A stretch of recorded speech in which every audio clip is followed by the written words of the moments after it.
শতাব্দীর সেরা বিজ্ঞানী, বৈদ্যুতিক বাতির আবিষ্কারক টমাস আলভা এডিসন। তিনি পড়াশোনায় বেশ দুর্বল ছিলেন।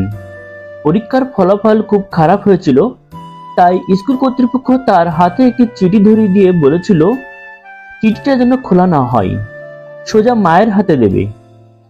এডিসন তার মায়ের হাতে চিঠি দিলেন এবং চিঠিতে কি লেখা কৌতূহলবশত মায়ের কাছে জানতে চাইলেন। তার মা আওয়াজ করে এডিসনকে শুনিয়ে বললেন, আপনার পুত্র খুব মেধাবী, এই স্কুলটি তার জন্য অনেক ছোট এবং এখানে শেখানোর মতো যথেষ্ট প্রশিক্ষণপ্রাপ্ত শিক্ষক নেই। দয়া করে আপনি নিজের তার শিক্ষার ব্যবস্থা করুন। তারপর থেকে তিনি মায়ের কাছে শিক্ষা নেওয়া শুরু করলেন।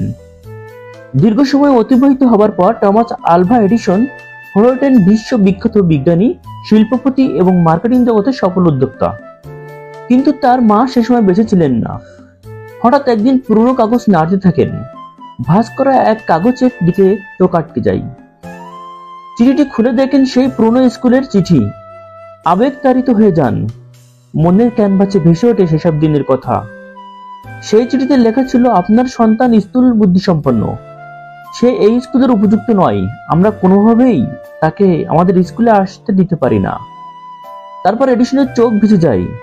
তার মায়ের কথা ভীষণ মনে হয়। ডায়েরিতে লিখে রাখলেন, তখন টমাস আলভা এডিসন মানসিক অসুস্থতার শিশু ছিলেন, কিন্তু তার মা তাকে শতাব্দীর সেরা প্রতিভাবান মানুষ হিসেবে গড়ে তুলেছেন।